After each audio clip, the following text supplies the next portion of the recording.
we have a special celebration that it's a picture of what our building looked like when we moved in May 15th, 1999. That's 22 years ago today.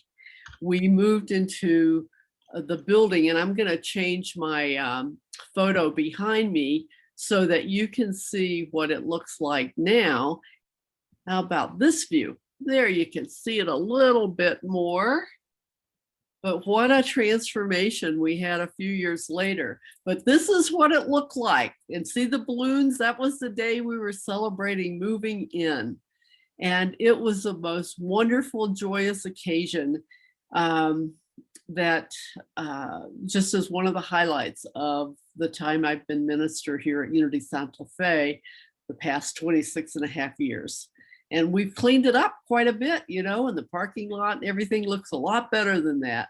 So just celebrate, celebrate, celebrate that we have our own space, our own sacred sanctuary, our own sacred building grounds.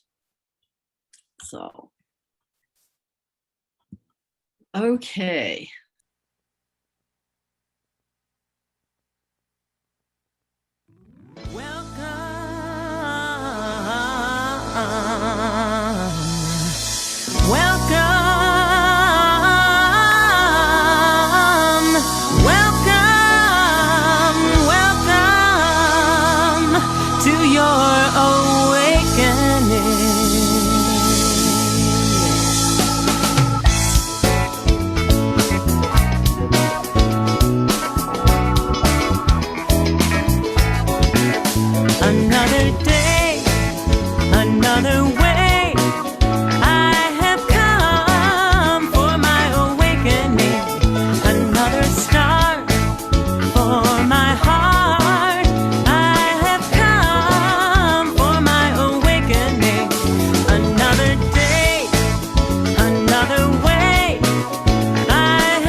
Another day, another way.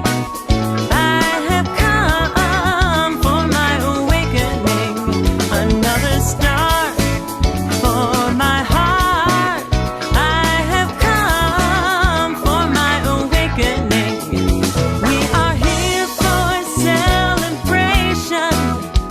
There is wisdom in our love. From our hearts imagination, our vision now will rise above. Another day, another way. We have come for our awakening. Another star for our hearts. We have come for our awakening. Another day, another way. I have come for my awakening. Another star for my heart. I have come for my awakening. I have come for my awakening. Yeah. Wonderful. Terry was with us for many years in Santa Fe and before moving to, if you can't tell from the slides, San Diego. Anyway, today I am delighted that we are again blessed by having as our guest speaker, Rev Robert Brumet, whose book, Finding Yourself in Transition, has been the basis for this 6-week Sunday message series and our spring soul circles. Some of you remember that he has been my spiritual director since May of 2017, and his spiritual companionship has blessed my life and prepared me for what may be the biggest transition of my life when I retire in September. In my experience, Robert is a brilliant Unity minister, spiritual director, writer, insight meditation teacher, whose spiritual companion is a spiritual companion and mentor to many, many, many Unity ministers and students. And Robert conducts a variety of retreats, seminars, and classes that focus on meditation, self-awareness, and spiritual development. He's presented his programs at over 100 Unity churches throughout the US, Canada, and the Caribbean. And in 2012, he was the recipient of the Unity Worldwide Ministries Light of God Expressing Award for outstanding service to the Unity movement. So you are blessed, I am blessed, we are blessed as we welcome Robert. Thank you so much, Brenda. It's so great to be here, and it's so great to return to be with you folks as I see you going through a powerful transition, both individually and as a ministry. We continue with our work on transitions. Transition is something that is a way of life, but there are times when we have particularly significant transitions in our life. You know, when we retire, when we are ordained, or when we graduate, when we get married, when we get divorced, et cetera, et cetera. So a transition is a time in which we go through a significant change. And transitions are a time for a particularly opportune time for spiritual awakening, spiritual growth. We can grow, of course, at any time in our life, and we can awaken in any moment of our life. But it would seem that during times of transition, when our daily, weekly routine, our ordinary sense of self, and perhaps even our relationships are all shifting, many of them falling away, many of them changing. And in that very difficult time, it is also a very powerful time for discovering a part of yourself that's much deeper than your everyday self, a part of yourself that you don't have access to normally because we're so identified with the day-to-day way of living. So a transition is a time, is a change, but it's a change when we are changed as well as the externals of our life. We sometimes go through changes that are not necessarily transitions. You know, we can buy a new car or maybe even move to a new home, and nothing much changes other than the externals of our life. But when we go through a major change, such as a divorce, a birth, a death, retirement, these are changes that can and hopefully will change us in depth. So does change ever end? You know, I think I've quoted Heraclitus, the philosopher, who said that the only thing for certain is change. And amidst all of this, the question is then, is anything unchanging? Is there anything that's not changing? It seems like life then is an eternal flow towards somewhere or something. But the human heart and the human mind longs to hold on to something that can be unchanging. The human mind is geared towards the familiar. And we want the people, places, and things around us that we recognize, that feel familiar, that feel safe. All of that is part of our biological heritage as physical beings, as human beings, as animal beings. We have this desire to survive in physical form. And one way to survive in physical form is to do things over and over again. And presumably, if it worked before, it will work again. And that's how we establish our identities and our patterns in the world. However, when there's no change, there's often no growth. And also, we cannot control change that takes place. Oftentimes, change happens whether we want it to or not. In fact, most of the time, change occurs without our permission, you know. So I'd like to address this question of, is there anything beyond change? Is there anything we can rest in amidst all of the changing world? And to respond to that question, I'd like to look at a poem by T.S. Eliot. I love the work of T.S. Eliot. He was a Christian and a Buddhist at the same time, and maybe that's why I like him. I kind of find myself in that same category, if it is a category. Here's the poem. At the still point of the turning world, at the still point of the turning world, neither flesh nor fleshless, neither from nor toward, at the still point, there the dance is. Neither rest nor movement, and do not call it fixity where past and future are gathered. Neither movement from nor toward, neither ascent nor decline, except for the point, the still point, there would be no dance, and there is only the dance. Except for the point, the still point, there would be no dance, and there is only the dance. So that's the great paradox that T.S. Eliot is putting forth, is that everything is changing, dancing. The world is dancing. The ancients, particularly in India and in Asia, recognized this long ago. The Dance of Shiva, if you've ever seen Shiva, sometimes has 4 arms and 4 legs, and that's to depict Shiva dancing. And dancing, Shiva is the dance of the universe.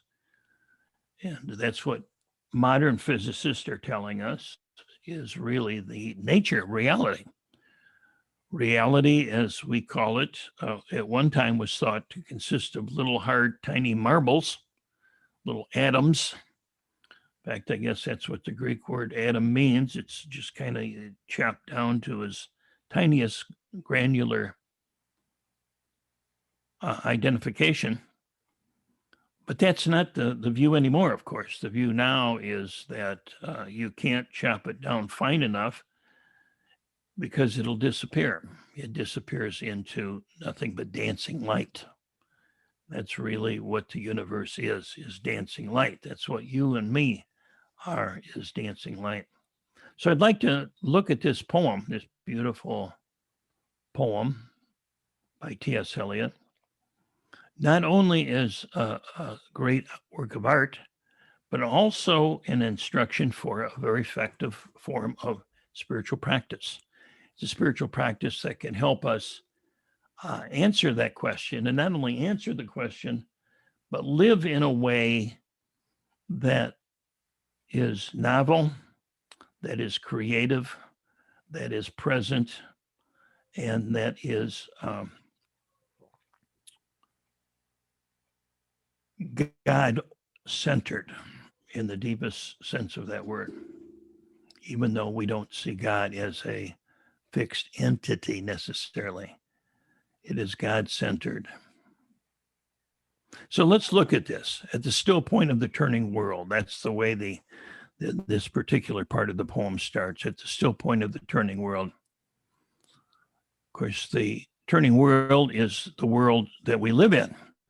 The world is always turning in the sense that everything we see is changing. Everything we hear is changing. Everything we feel, we sense. Not only, I'm not talking simply about social or technological changes, but I'm talking directly in our own experience. You just take a moment and experience your reality at this moment, or what we all take as reality. We see that everything is changing. Everything in time, space, and form changes. And also in unity, we understand that the reality as it appears to be is not necessarily reality as it is. Reality as it is labeled in the conventional sense of the word is really a construct. Reality, our personal reality for human beings consists of seeing and hearing and feeling, sensing, sometimes tasting, sometimes smelling. And all of these senses are woven together like a tapestry into something we call reality in this moment. So if we think of our experience as a tapestry or a beautiful oriental rug, we can see that oriental rug, those beautiful patterns, consist of visual patterns, sound patterns, sensing patterns, again, smell and taste sometimes, but always thought. Thought is what weaves it together. Thought is what gives this the appearance of reality. So you can almost think of an artist with a canvas, and thought being the artist, and the paints and the brushes being seeing and hearing, sensing, smelling, tasting. And with these different shades of color on the palette, we create what we call reality, which seems to be constantly dancing, constantly changing. Even in the Midwest here, the weather's always changing. The only thing for certain is that the weather will change. And, someone once says, in Missouri, we experience 4 seasons, and typically within the same week.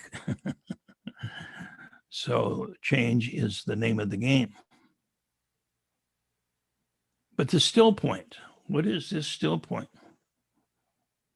He starts out by saying, at the still point of the turning world. So that's what we're looking for, is the still point. What is it? He says it's not rest and it's not movement. So it's not still and it's not moving. So that's quite a puzzle. And he says it's where past and future are gathered. So where are past and future gathered? The answer, of course, is in this present moment, right now, right in this instant.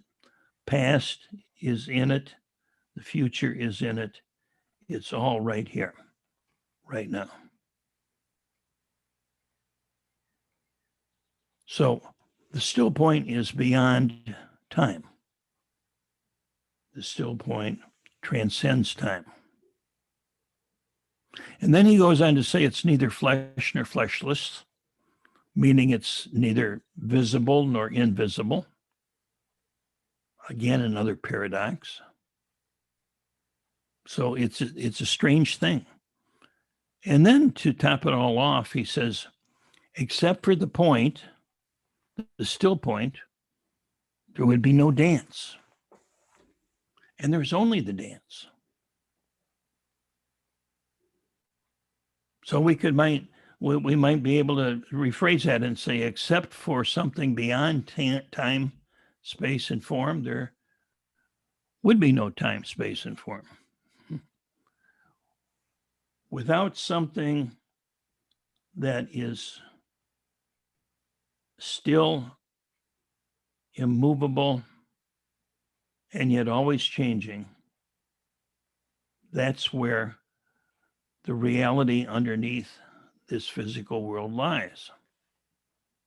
So the physical world and the mental world, by the way, there's really no major distinction between these two, because, as I mentioned, the physical world as we perceive it is basically created by the mental world. And ironically, the mental world, to some degree, is dependent upon the physical world, in the sense that we couldn't think if we didn't have brains of a certain complexity. So the physical world depends upon something beyond itself. Movement depends upon something that's still. If you think of a merry-go-round, you can see the merry-go-round is constantly moving. But there's one place in the merry-go-round where there's no movement, right at the center. If we look at a seesaw, a child's teeter-totter, going back up and down, you see the board, the platform that makes up the base of the seesaw is constantly moving. But what's essential in any kind of a seesaw is what they call the fulcrum, which is a point that never changes, never moves. In the Tao Te Ching, it's pointed out that if you look at a wheel, the thing that the whole wheel depends upon is the center, and yet the center is empty space. So what is this non-existent entity in which everything we experience, everything that we see, taste, touch, sound, hear, depends upon? What is it that never changes amidst that which always changes? And the answer, I'd like you to feel it, not just think about it, but to feel it. The answer is our own awareness.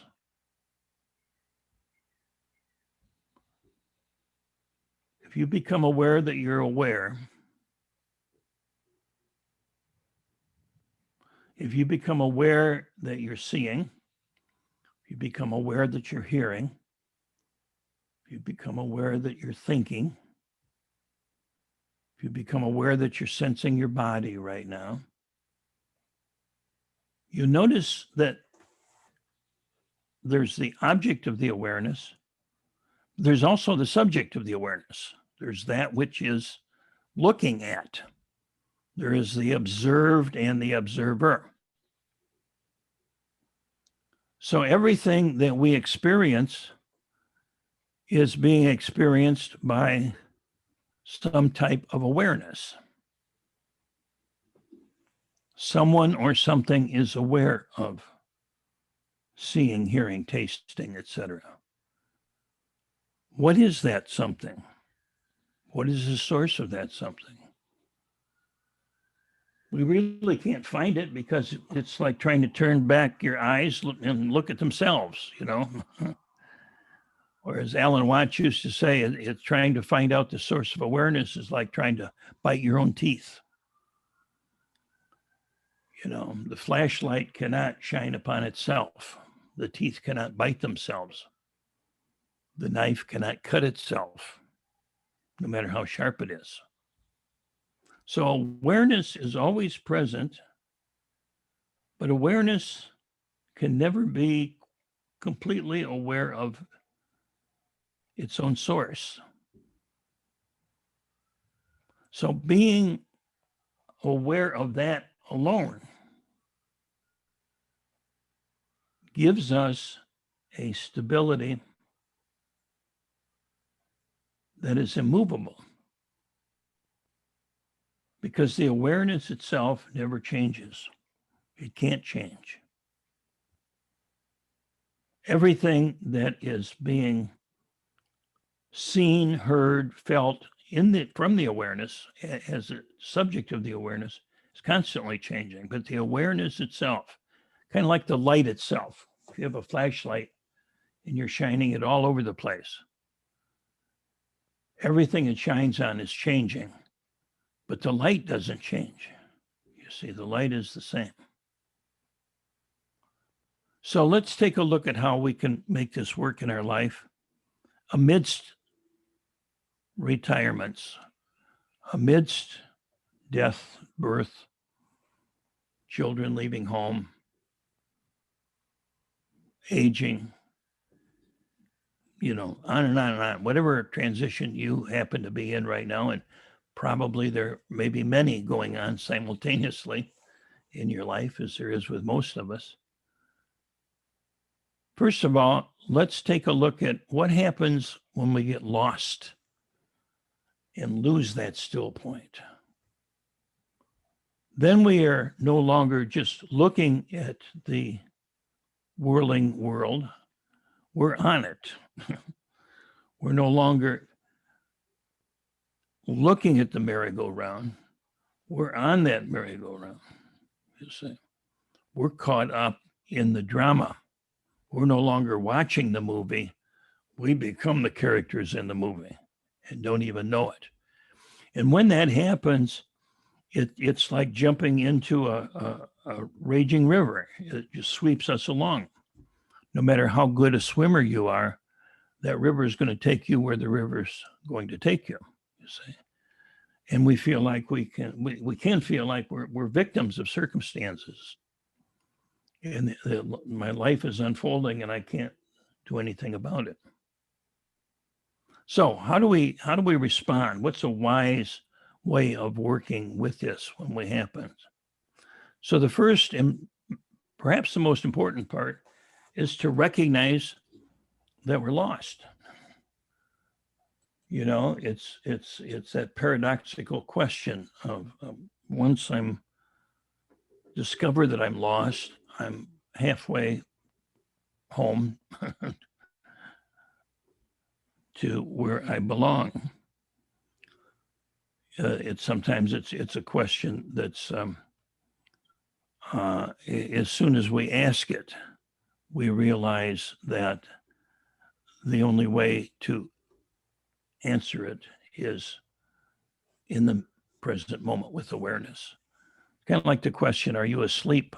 When somebody says, hey, knocks on your bedroom door and says, are you asleep? How many of us would like to say, yes, I'm asleep, go away. But if someone hears us say, yes, I'm asleep, they know that we're not. Because the minute we're aware, we're no longer asleep.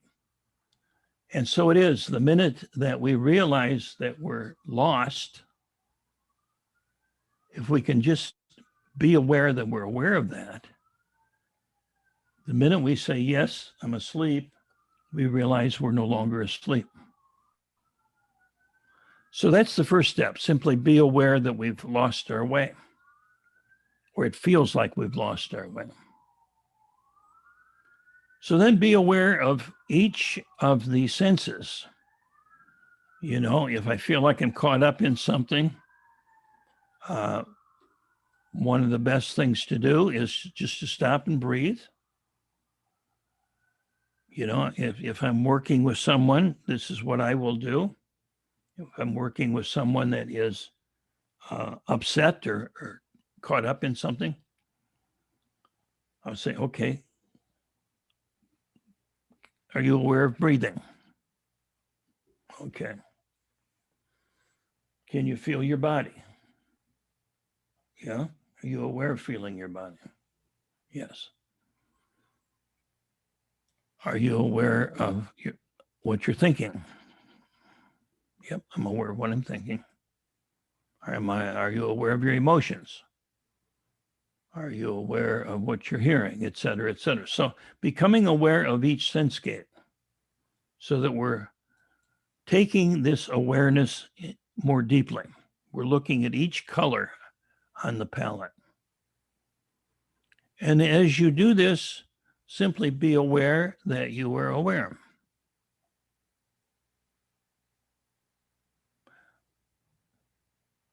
If I'm angry, and I become aware that I'm angry, the more aware I am that I'm angry, and the more that I can simply let that be, then the anger will tend to lose its edge, will tend to dissipate. Once again, it's like if I know that I'm sleeping, I'm no longer sleeping. And the more that I become aware of how I know that I'm not sleeping, the more awake I am. And then the fourth step, and perhaps the final step, is simply to be that which is aware. And that takes some practice. It takes some prayer practice, meditation practice, mindfulness practice. But it's like, be aware that you're aware. And then instead of identifying with the senses, instead of identifying with the emotions, instead of identifying with the world that's spinning around, identify with the source of awareness. Identify with the source of the awareness. Be that which is aware. Be the one who knows. Be the one who sees. Be the one who feels. And that self is invincible. That self is indestructible.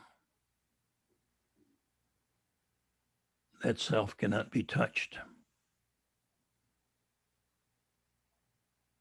It's like if you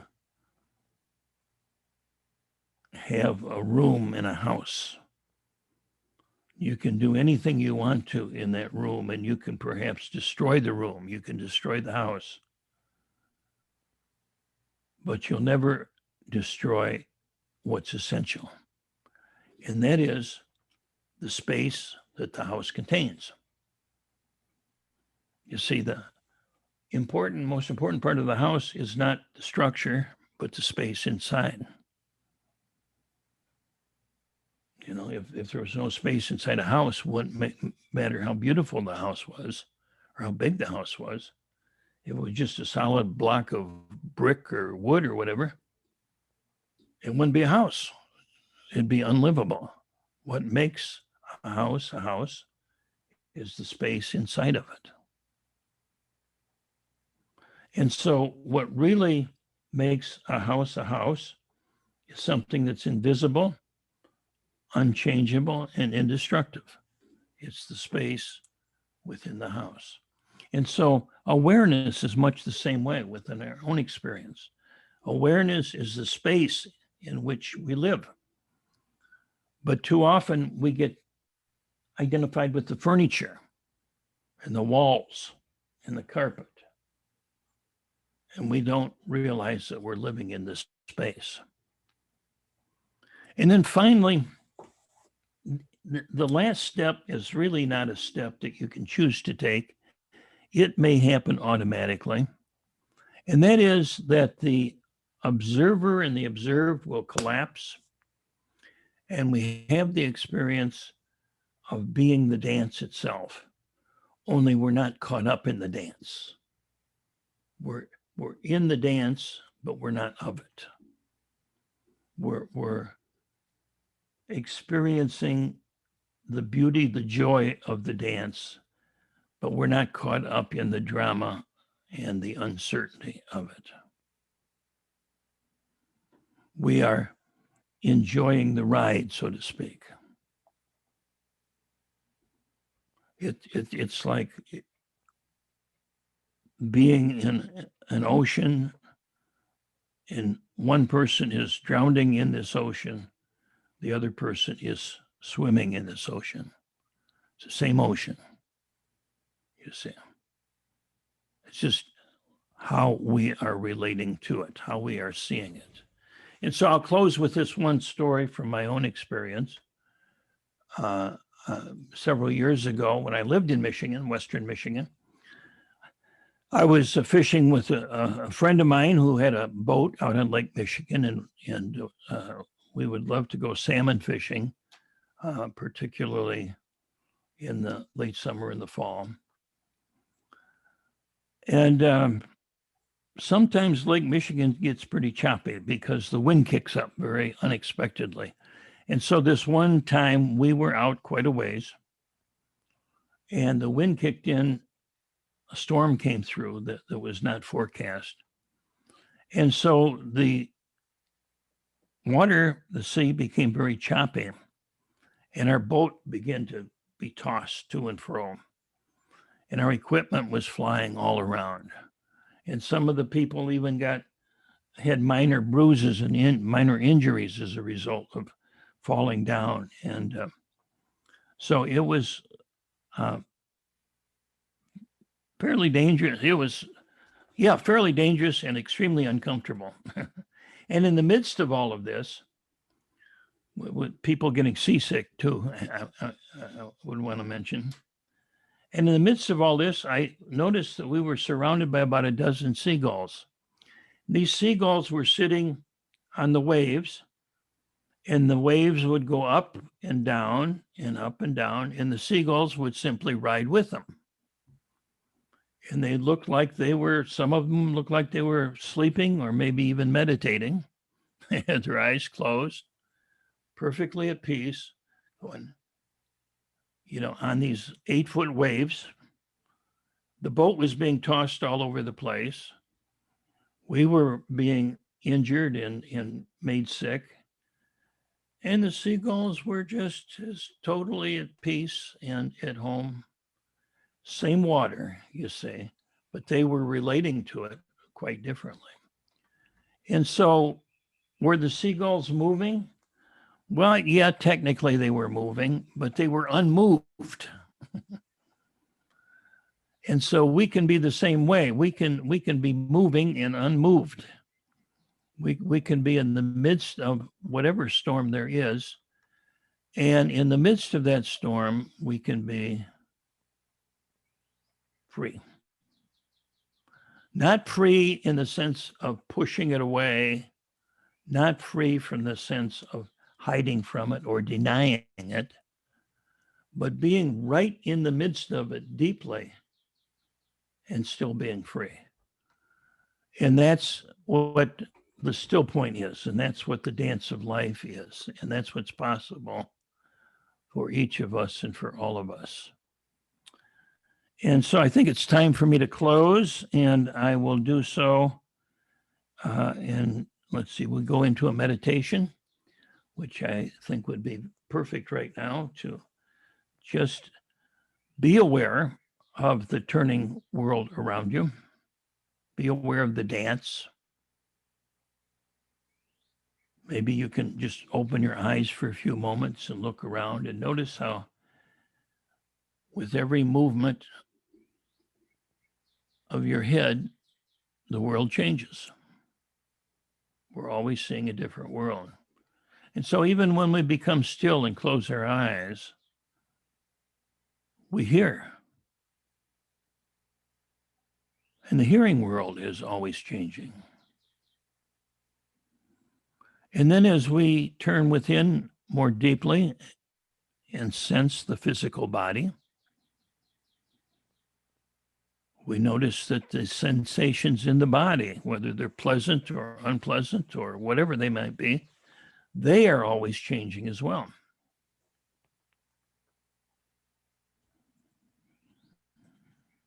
And of course, when we turn to the mind and look at our thoughts and emotions and desires, thoughts, emotions, desires constantly changing, constantly moving. Sometimes moving just ripples on the ocean, sometimes a violent storm upon the ocean, but they're always changing. But be aware in this moment that you're aware of everything around you and within your physical being. Notice that you're aware. Notice that it's always changing. Notice that the awareness is not changing. The real you is at that still point. The true self is the source of the awareness. And so notice what happens when you shift your identity, your sense of selfhood, to the awareness rather than to the object or content of awareness.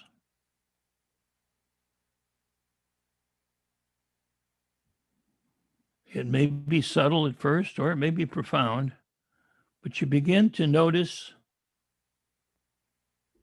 I'm a little more free. I'm a little less hooked, a little less addicted. But it's not a matter of not caring. It's caring, but it's not being identified with the caring. It's a very powerful place. In this place, you are fearless. In this place, you are invincible. And in this place, you will discover that you have access to all the love and wisdom there is. Because you found the portal. You found that source. And you are that source. So let's just take a few moments and rest in that profound knowing. Whatever it is you're aware of, your breath, feelings in your body, the sounds going on, even the thoughts, even if your mind is racing, just notice that. Just notice that. And notice that you are aware. You are aware that you are the source of that awareness. You are the light of the awareness.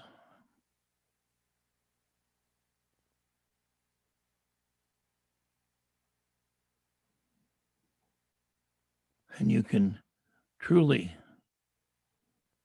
honestly, authentically say from this place, I am that I am.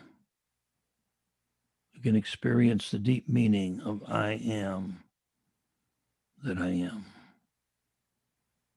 The I am that does not depend upon anything. The I am that rests in the ground of being itself. Let's rest in that place for a few moments with gratitude.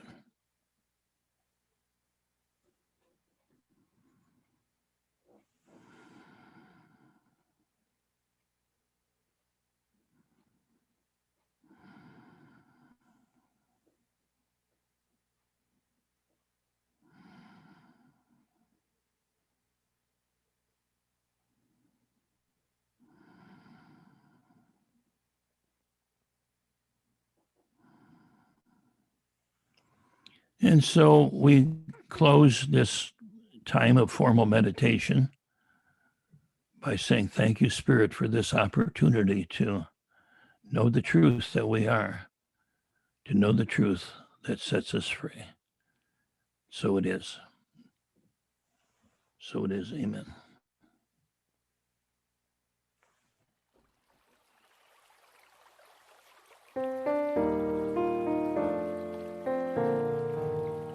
When I give from the source of life within, the font of abundance that flows from the love I am.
my source in the spirit of unity.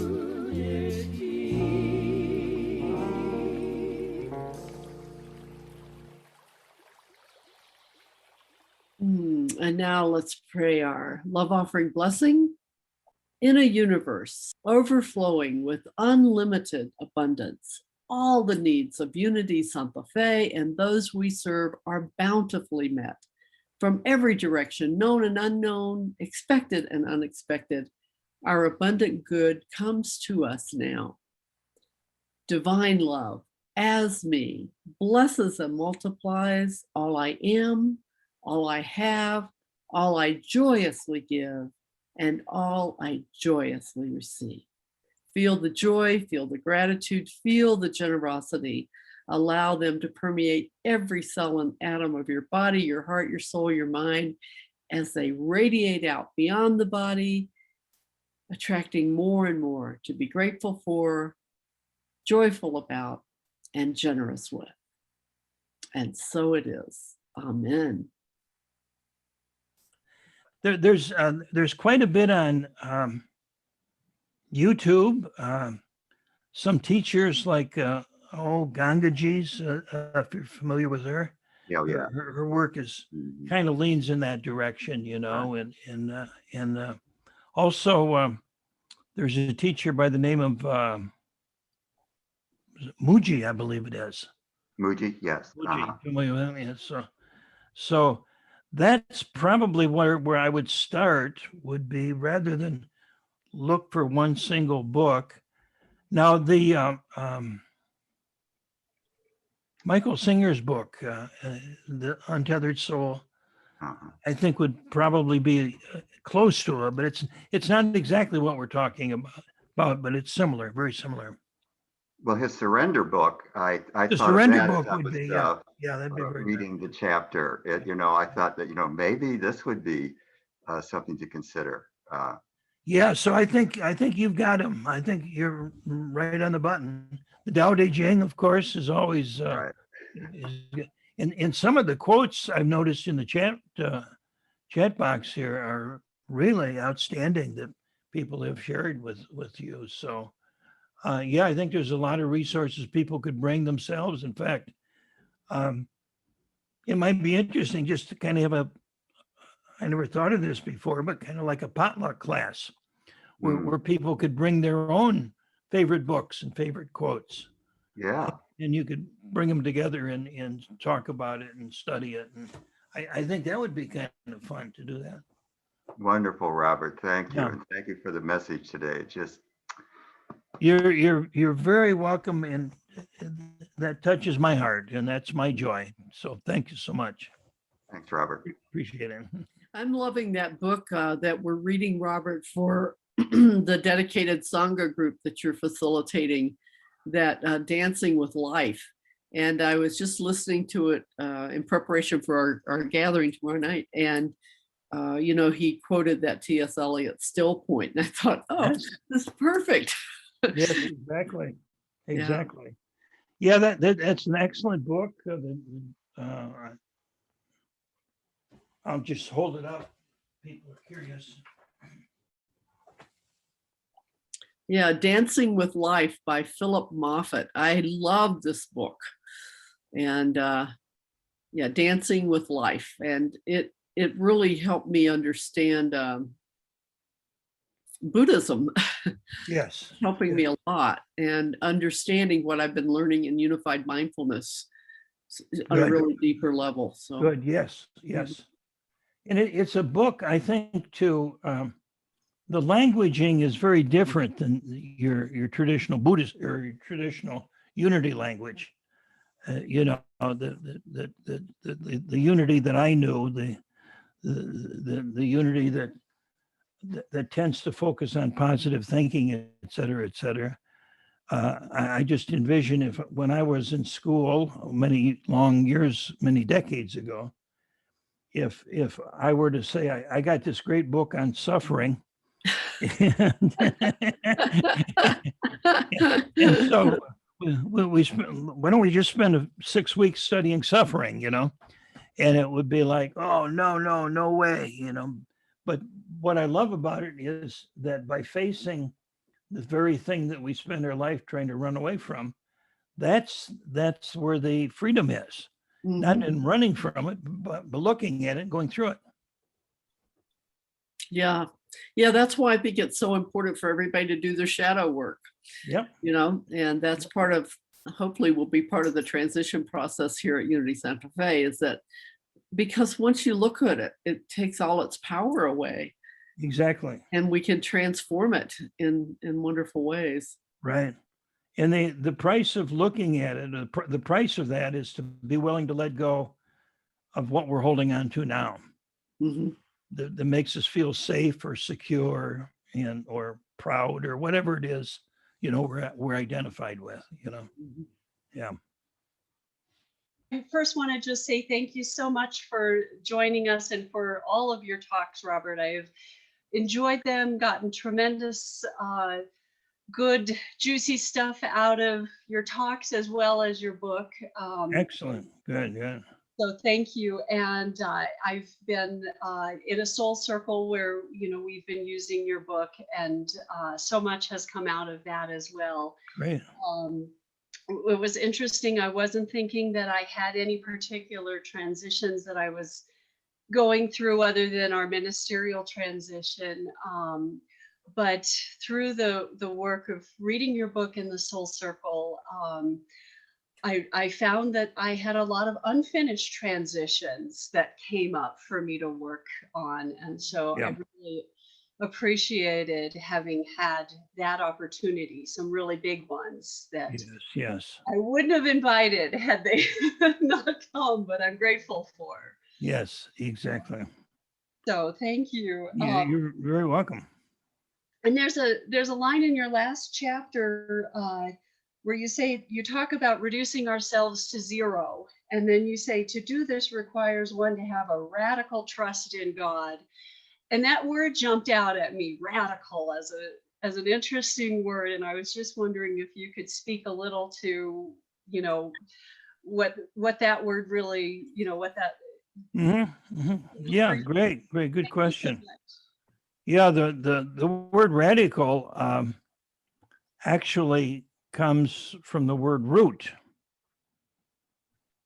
and so it means from the very core of our being, from the root of our being, having that trust, and it means that some teachers call it basic trust, and that is the trust that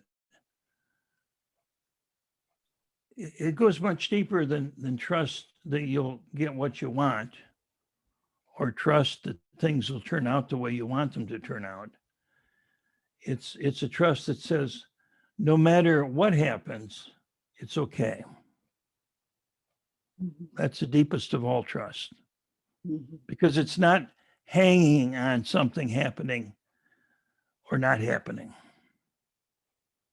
It's simply that deep knowing that, hey, whatever happens, I can desire health, I can desire wealth, I can desire love, all the things that human beings desire. Nothing wrong with that. But the trust isn't that, gee, I'm going to get all these things. The trust is that I want them, and if I get them, life is good. I want them. If I don't get them, life is good. I can trust that no matter what happens, life is good. That then there's not fear embedded in our trust, because anytime there's trust that something will happen, the other side of that is there's a fear that it won't happen. and so when we talk about trust, it's sometimes what people do. They think they need to repress their fear in order to have trust. But it's like trust, radical trust, that's the word. Radical trust goes deeper than that, because radical trust is saying that whether you fear or you don't fear, whether you win or lose, it's going to be okay. you still have the ability to have peace of mind. You still have the ability to love and be loved, et cetera, et cetera. So it's a much freer, and I call it an invincibility. You know, it's a fearlessness, but it's not a fearlessness of, you know, the macho, come on, I can take it.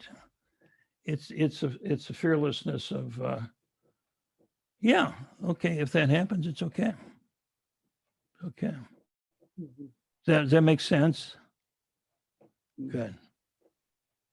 Good. Yes, thank you. You're welcome. In fact, there's a little story I can tell you if it's okay.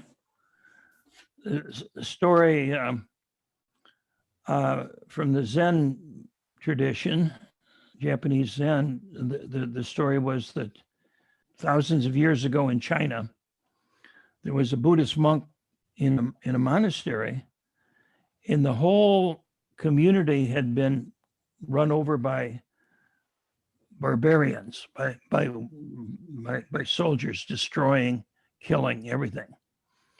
And the only one left was this one monk meditating in the temple. And so the great Genghis Khan walked into this temple, pulled out his sword, and put the sword right in the belly of the monk. And he says, "Hey, do you know who I am?" And the monk never looked up. He just shook his head no. And he says, "I'm one that could run this sword right through you without blinking an eye." And so he started to do that. And the monk said, "Do you know who I am?" And Genghis Khan says, "Well, no."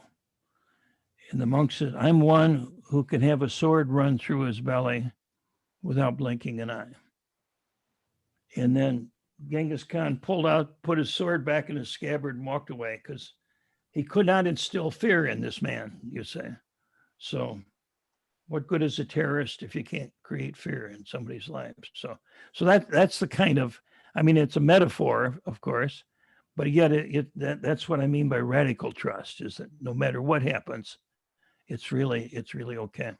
So thank you for your question. Yeah. Mhm. One of the quotes I liked, I know I said I wasn't going to say anything, but here I go. You quoted the man who said, "I prayed to God when the foundations of my life were being shaken, only to find that it was God that was shaking them." So Yeah. bring on the shaking, right? Trust the shakings. And it reminds me of a story I've told many times where I used to be afraid if I had my feelings, if I experienced my feelings, I would melt into a puddle. And so one day I was leading a silent retreat, and in the first few minutes of the first sit, I asked, the God of my being, "What is this fear about melting into a puddle? What's it all about?" or whatever. And I heard these words that said, "I am the puddle, melt into me." And I love it. I've never been afraid of melting in a puddle since. Yeah, I love it. Yeah, it's like the very thing that we were afraid of is what's calling us. What's the quickest way to awakening? Well, what do you fear the most? Walk Mhm. into that. What's the quickest way to the top of the mountain? You take the steepest path. The steepest path will get you to the top of the mountain the quickest. So, I mean, it's not that we necessarily see, some practices tend to be more active in taking on those fears, and some are not. You know, it's like just live your life, and when they show up, they show up. But in many practices, you know, the monks in Thailand, they would go to the charnel grounds. The charnel grounds were basically where it was like a cemetery, only they didn't actually bury the bodies. They just put the bodies all in this one location. And presumably the bodies would probably get eaten. They don't, they didn't have shovels, they didn't have backhoes. People would die, they'd cremate them, and then they'd leave their remains. And so the monks would sit around the charnel grounds and just sit there all night sometimes, and animals would come, tigers would come, all sorts of animals would come because they were attracted by, food,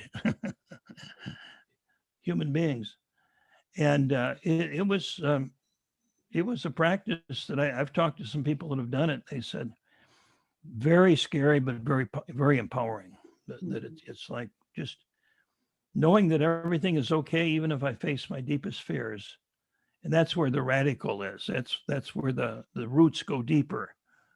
The trust goes deeper. The more we're able to simply be with, it's a little bit like the what is that? Strong determination sits. That's what I was going to say. Yeah. It's very much like that. It's like, oh no, I can't sit here for I can't sit here for 1 more minute watching my breath. I'm going to die. I'm going to explode. It's like, okay, well, let's just see if that's true. Mm-hmm. I didn't die, Yeah. Then the next thing says, oh shit, I'll die if this happens. It happens. I didn't die, and it's like, okay, there's just little by little, there's this fearlessness that develops, but it happens naturally. It's not by taking on a stance of, I'm going to take this on and tough it out, or it's not like I've got this magic wand that I'm going to fight my way through it. It's simply this unwavering, just be with it. The awareness itself can never be touched. So Yeah, it reminds me, I know you studied with my unified mindfulness teacher, Shinzen Young, back in the 80s. And, he has a YouTube, and it's the quickest way to enlightenment. And the answer is strong determination to sit without moving, no matter what. And I've experienced it, and it's phenomenal. Yeah. It ain't for sissies. It ain't for sissies, that's for sure. but it's very empowering. Exactly. Yeah. Thanks so much, Robert. You're very, very welcome. I really have enjoyed coming back and seeing you folks once again. So God bless. Brendan, can I share 2 quick quotes on radical trust and gifts? Okay. And this is from Yogananda. One who trusts in God has no right to be anxious about anything. And then Stephen Mitchell, when you trust God completely, everything that happens is a gift.